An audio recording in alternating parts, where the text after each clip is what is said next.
Welcome to the Locked Room. Stories from the golden age of mystery and crime fiction. I'm Mardell, reading The Red House Mystery by A. Milne. Chapter 2. Mr. Gillingham Gets Out at the Wrong Station. Whether Mark Ablett was a bore or not depended on the point of view, but it may be said at once that he never bored his company on the subject of his early life. However, stories get about.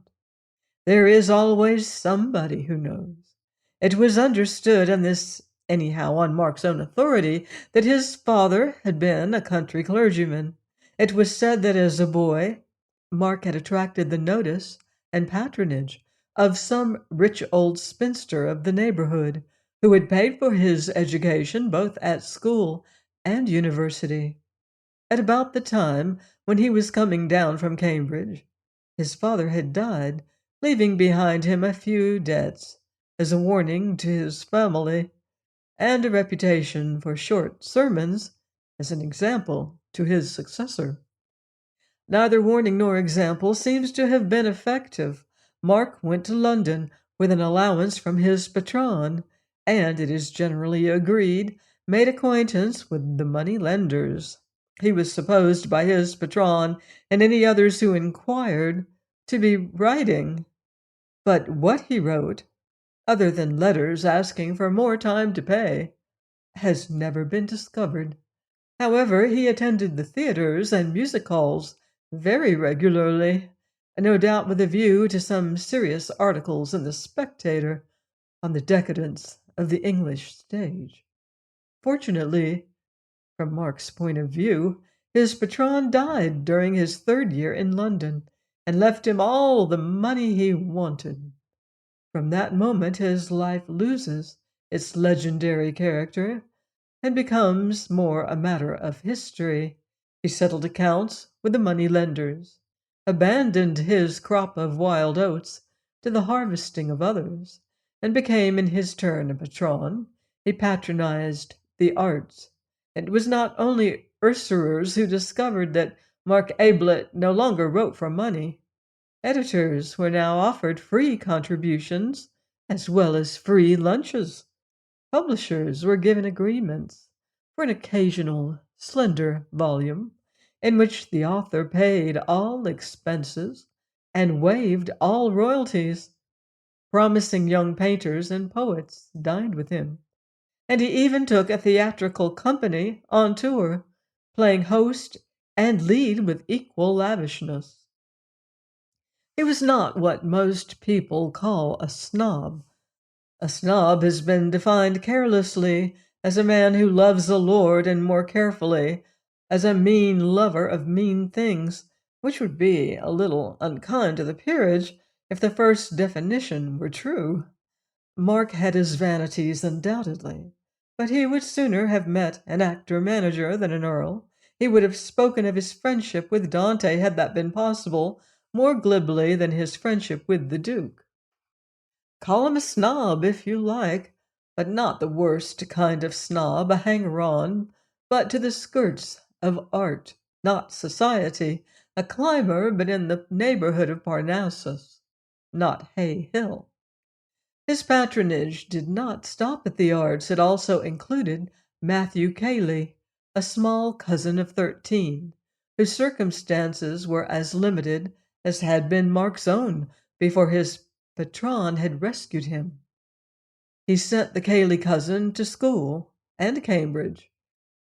His motives, no doubt, were unworldly enough at first, a mere repaying to his account in the recording angel's book of the generosity which had been lavished on himself, a laying up of treasure in heaven. But it is probable that as the boy grew up, Mark's designs for his future were based on his own interests as much as those of his cousin, and that a suitably educated Matthew Cayley of 23 was felt by him to be a useful property for a man in his position, a man, that is to say, whose vanities left him so little time for his affairs. Cayley, then at 23, looked after his cousin's affairs. By this time Mark had bought the Red House and the considerable amount of land which went with it. Cayley superintended the necessary staff. His duties indeed were many. He was not quite secretary, not quite land agent, not quite business adviser, not quite companion, but something of all four. Mark leant upon him and called him K, objecting quite rightly in the circumstances to the name of Matthew. K, he felt, was above all dependable, a big, heavy-jawed, solid fellow who didn't bother you with unnecessary talk. A boon to a man who liked to do most of the talking himself. Cayley was now 28, but had all the appearance of 40, which was his patron's age. Spasmodically, they entertained a good deal at the Red House, and Mark's preference, call it kindliness or vanity, as you please, was for guests who were not in a position to repay his hospitality. Let us have a look at them as they came down to that breakfast, of which Stevens, the parlor maid, has already given us a glimpse. The first to appear was Major Rumbold, a tall, gray-haired, gray-mustached, silent man wearing a Norfolk coat and gray flannel trousers, who lived on his retired pay and wrote natural history articles for the papers. He inspected the dishes on the side table, decided carefully on kedgeree, and got to work on it. He had passed on to a sausage by the time of the next arrival. This was Bill Beverly, a cheerful young man in white flannel trousers and a blazer. "Hello, Major," he said as he came in. "How's the gout?" "It isn't gout," said the Major gruffly. "Well, whatever it is," the Major grunted. "I make a point of being polite at breakfast," said Bill, helping himself largely to porridge. "Most people are so rude. That's why I asked you, but don't tell me if it's a secret. Coffee?" he added as he poured himself out a cup. "No thanks, I never drink till I've finished eating." "Quite right, Major, it's only manners." He sat down opposite to the other.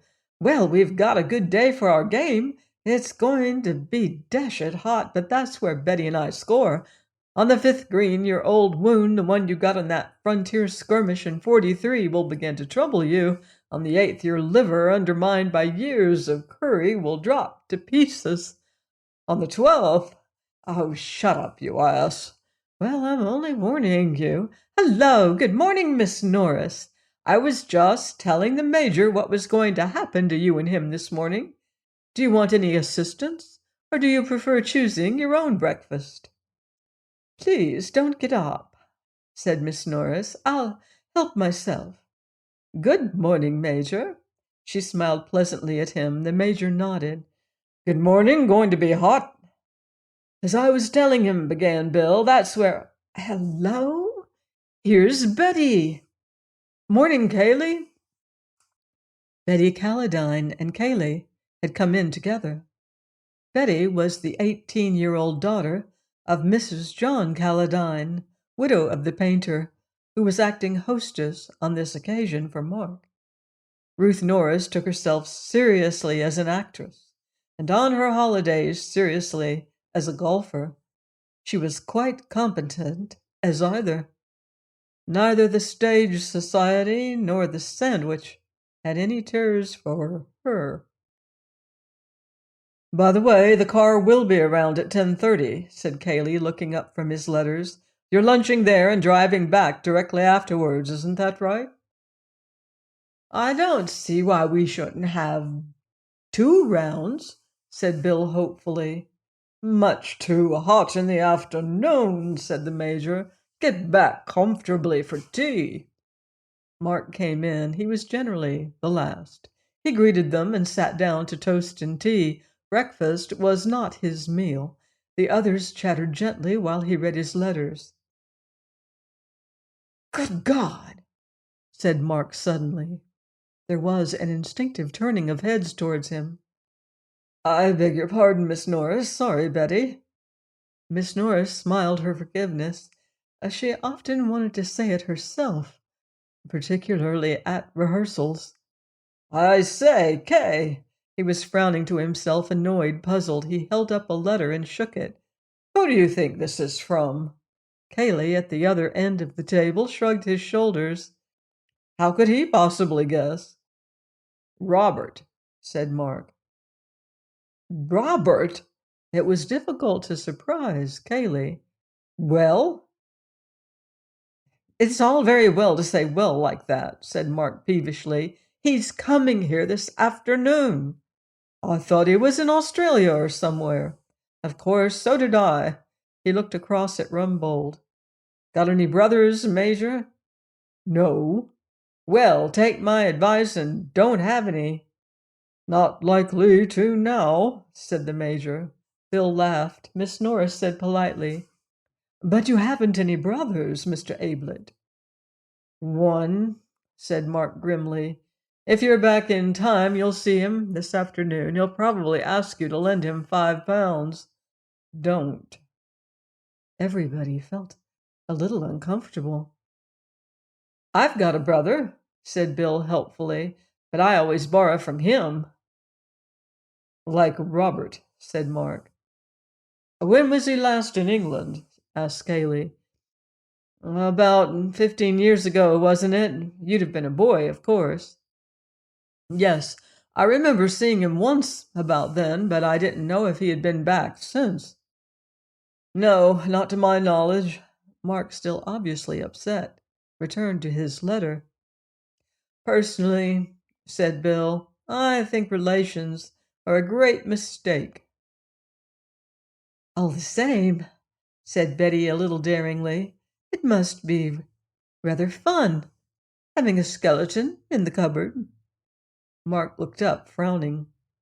"If you think it's fun, I'll hand him over to you, Betty. If he's anything like he used to be, and like his few letters have been, well, Kay knows." Cayley grunted. "All I knew was that one didn't ask questions about him." It may have been meant as a hint to any too curious to guest not to ask more questions, or a reminder to his host not to talk too freely in front of strangers, although he gave it the sound of a mere statement of fact. But the subject dropped, to be succeeded by the more fascinating one of the coming foursome. Mrs. Calladine was driving over with the players in order to lunch with an old friend who lived near the links, and Mark and Cayley were remaining at home on affairs. Apparently affairs were now to include a prodigal brother. But that need not make the foursome less enjoyable. At about the time when the Major, for whatever reasons, was fluffing his tee shot at the 16th, and Mark and his cousin were at their business at the Red House, an attractive gentleman of the name of Antony Gillingham was handing up his ticket at Woodham Station and asking the way to the village. Having received directions, he left his bag with the station master and walked off leisurely. He is an important person to this story, so that it is as well we should know something about him before letting him loose in it. Let us stop him at the top of the hill on some excuse and have a good look at him. The first thing we realize is that he is doing more of the looking than we are. Above a clean-cut, clean-shaven face, of the type usually associated with the Navy, he carries a pair of gray eyes which seem to be absorbing every detail of our person. To strangers, this look is almost alarming at first, until they discover that his mind is very often elsewhere, that he has, so to speak, left his eyes on guard while he himself follows a train of thought in another direction. Many people do this, of course, when, for instance, they are talking to one person and trying to listen to another, but their eyes betray them. Antony's never did. He had seen a good deal of the world with those eyes, though never as a sailor. When at the age of 21 he came into his mother's money, £400 a year, old Gillingham looked up from the Stock Breeders' Gazette to ask what he was going to do. "See the world," said Antony. "Well, send me a line from America or wherever you get to." "Right," said Antony. Old Gillingham returned to his paper. Antony was a younger son and on the whole not so interesting to his father as the cadets of certain other families, Champion Burkitt's for instance, but then Champion Burkitt was the best Hereford bull he had ever bred. Antony, however, had no intention of going further away than London. His idea of seeing the world was to see not countries, but people, and to see them from as many angles as possible. There are all sorts in London if you know how to look at them. So Antony looked at them from various strange corners, from the viewpoint of the valet, the newspaper reporter, the waiter, the shop assistant. With the independence of £400 a year behind him, he enjoyed it immensely. He never stayed long in one job, and generally closed his connection with it by telling his employer, contrary to all etiquette, as understood between master and servant, exactly what he thought of him. He had no difficulty in finding a new profession. Instead of experience and testimonials, he offered his personality and a sporting bet. He would take no wages the first month, and, if he satisfied his employer, double wages to the second. He always got his double wages. He was now 30. He had come to Woodham for a holiday because he liked the look of the station. His ticket entitled him to travel further, but he had always intended to please himself in the matter. Woodham attracted him, and he had a suitcase in the carriage with him and money in his pocket. Why not get out? The landlady of the George was only too glad to put him up, and promised that her husband would drive over that afternoon for his luggage. "And you would like some lunch, I expect, sir." "Yes, but don't give yourself any trouble about it. Cold, anything you've got." "What about beef, sir?" she asked, as if she had 100 varieties of meat to select from and was offering him her best. "That will do splendidly. And a pint of beer." While he was finishing his lunch, the landlord came in to ask about the luggage. Antony ordered another pint and soon had him talking. "It must be rather fun to keep a country inn," he said, thinking that it was about time he started another profession. "I don't know about fun, sir. It gives us a living and a bit over." "You ought to take a holiday," said Antony, looking at him thoughtfully. "Funny thing you're saying that," said the landlord with a smile. "Another gentleman over from the Red House was saying that only yesterday. Offered to take my place and all." He laughed rumblingly. "The Red House?" "Not the Red House, Stanton." "That's right, sir. Stanton's the next station to Woodham. The Red House is about a mile from here, Mr. Ablett's." Antony took a letter from his pocket. It was addressed from the Red House, Stanton, and signed Bill. "Good old Bill," he murmured to himself. "He's getting on." Antony had met Bill Beverley 2 years before in a tobacconist's shop. Gillingham was on one side of the counter, and Mr. Beverley on the other. Something about Bill, his youth and freshness perhaps, attracted Antony, and when cigarettes had been ordered and an address given to which they were to be sent, he remembered that he had once come across an aunt of Beverley's at a country house. Beverley and he met again a little later at a restaurant. Both of them were in evening dress, but they did different things with their napkins, and Antony was the more polite of the two. However, he still liked Bill, so on one of his holidays when he was unemployed, he arranged an introduction through a mutual friend. Beverley was a little inclined to be shocked when he was reminded of their previous meetings, but his uncomfortable feelings soon wore off, and he and Antony quickly became intimate. But Bill generally addressed him as "dear madman" when he happened to write. Antony decided to stroll over to the Red House after lunch and call upon his friend, having inspected his bedroom, which was not quite the lavender-smelling country inn bedroom of fiction, but sufficiently clean and comfortable. He set out over the fields.